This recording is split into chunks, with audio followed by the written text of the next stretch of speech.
समझ नहीं आ रहा अपने सैलरी इंक्रीमेंट का क्या करूं। बेटा इतना क्या सोच रहा है? अपने म्यूचुअल फंड्स के एसआईपी का टॉप अप करा ले। This is the right time. क्या? समझ में नहीं आया। बेटा इतना क्या सोच रहा है? अपने म्यूचुअल फंड्स का एसआईपी टॉपअप करा ले। This is the right time. अब समझा।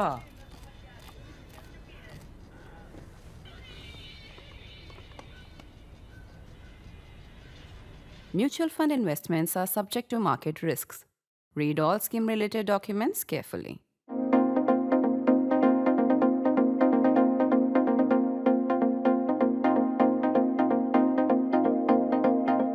It's early days in 2026, but already the word sovereignty is the most likely frontrunner for the Word of the Year title.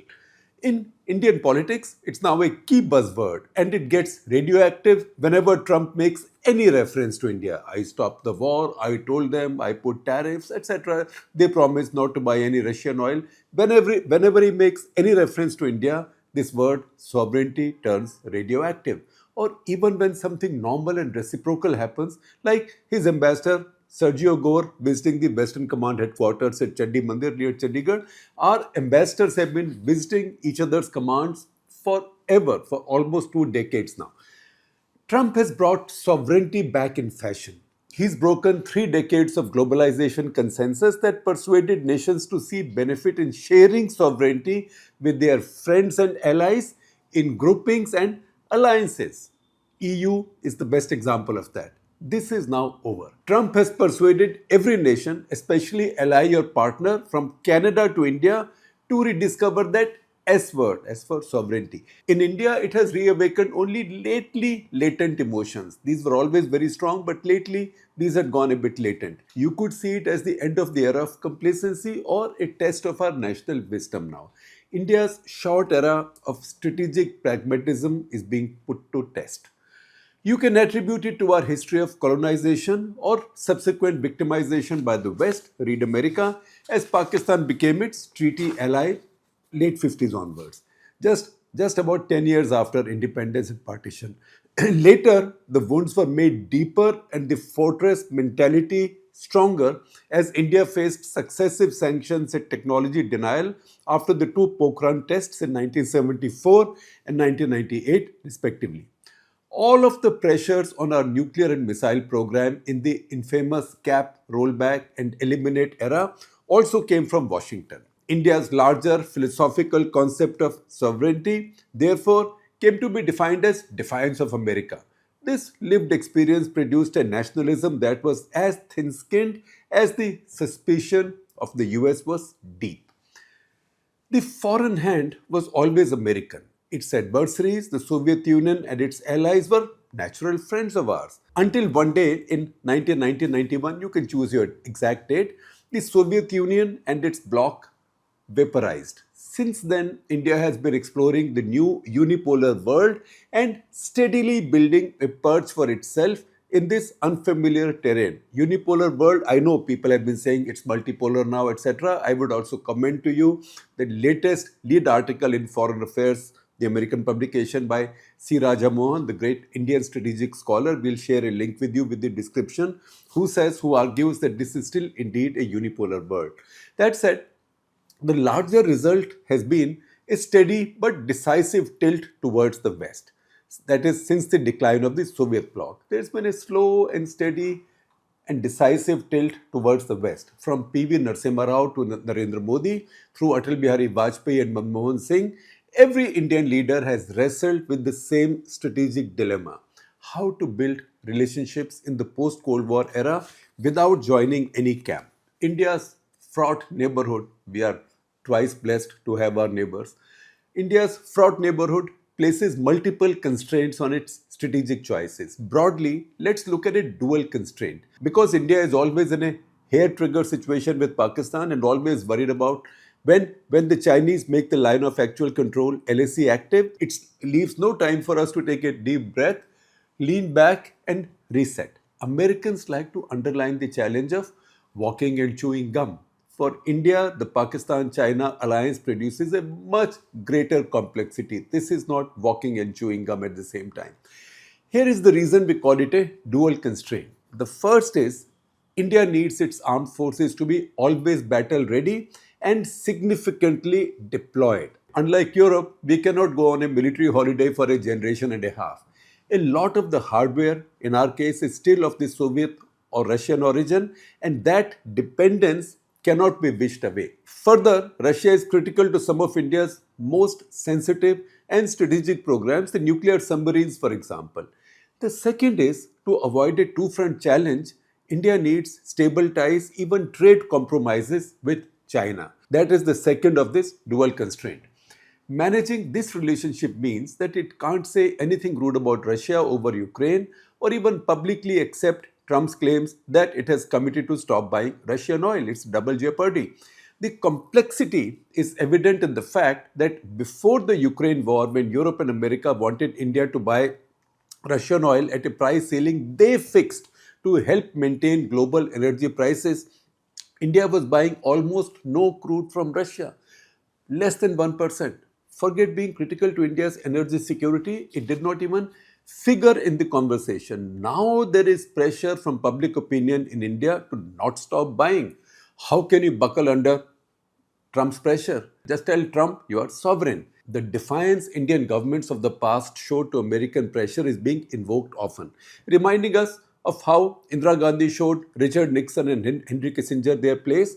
That's a reality, she did, but it's only half the story. The other is that while Indira Gandhi defied one bloc, she made India nearly or at least partly a member of the other. From 1969, when she split the Congress party and she didn't have enough numbers in Lok Sabha, and when she needed the pro-Moscow Communist Party of India or CPI MPs to keep her minority government in power, her tilt to Moscow became pronounced. From 9th August 1971, India became a treaty-bound ally of the USSR or Soviet Union. It wasn't just your vanilla security treaty, I agree, but buried in much text of platitudes was also Article 9, which amounted to a mutual security guarantee. In fact, when the treaty was redone after the Soviet Union ended and treaty was redone with Russia, this Article 9 guarantee was dropped. It came handy then in 1971 when the war was going on for liberation of Bangladesh as the US 7th Fleet sailed to foil India, guaranteed a Soviet veto in the UN Security Council and enabled India to stock up military hardware very quickly, including several hundred T-55 tanks that were transferred from Poland. All this while, China, the new friend of the US, was heavily rearming Pakistan. The 1971 victory was the peak of glory for Indira and India, and a humiliation for the Nixon administration as their ward, their bacha, was dismembered, cut into two. But did this mean India had total sovereignty? Question. Trick question. On one issue after another, India had to side with the Soviets, whatever the moral argument. The Kampuchea/Cambodia issue and Afghanistan tested India's claims to moral high ground. At least one of these, Afghanistan, created a strategic mess for India. It revived the US-Pakistan alliance, seeded the jihadi culture, and created space for Islamabad to nuclearize. Did this phase in our history, say from 1969 to 1989, see our sovereignty compromised? My answer is no. Sovereignty is not something hallmarked like gold. Sovereignty for any nation, the US and China included, is relative. In essence, it means a nation must have the space to make its choices, even compromises. In the Cold War era, India's sovereign choice was to tilt towards Moscow. Afterwards, there's been a slow linkage and leaning towards Washington. At the same time, the relationship with Russia is nursed, stability sought with China, and deterrence built with Pakistan, even as the same Russia becomes an ironclad ally of China. That's because Vladimir Putin makes sovereign choices too. No country is ever fully sovereign, not even neutral Switzerland. They all make their choices and compromises. Opportunism becomes a valid tool in the hands of the wise, a valid tool of statecraft in the hands of the wise, and there is no shame in it. The upshot is, in the Cold War era, India had to put up with the Soviets misdemeanors, Afghanistan being the most important, some of our responses to the US today are a mirror image of that. These are constraints of your reality. So strong was our anti Americanism in the past that in no city of India was any landmark named after an American until Revant Reddy in Telangana decided to name a road after Donald Trump in Hyderabad. In New Delhi, even now, there is none but Roosevelt House, the US ambassador's residence, currently under renovation.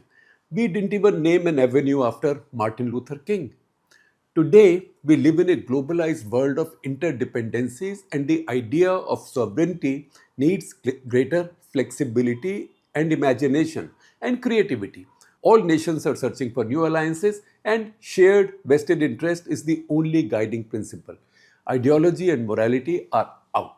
A good personification of this change will be seen in New Delhi in a week as Canadian Prime Minister Mark Carney comes by, repairing a relationship his predecessor tore up.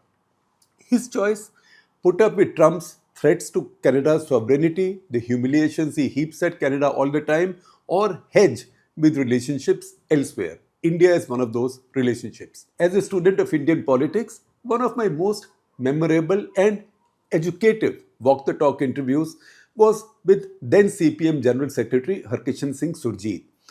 You backed governments that continue improving ties with the US, I said. How does this square with your anti Americanism? You spent your life opposing America. How do you justify that? I asked. Dekhiye, please see, he said. India needs technology. We used to get technology from the Soviet Union, which now doesn't exist. So we need America. We have to do what our national interest demands. This is a short tutorial on sovereignty from the great left ideologue. I could have simply told you this story upfront rather than make you read 1200 words or listen to me for 12 minutes.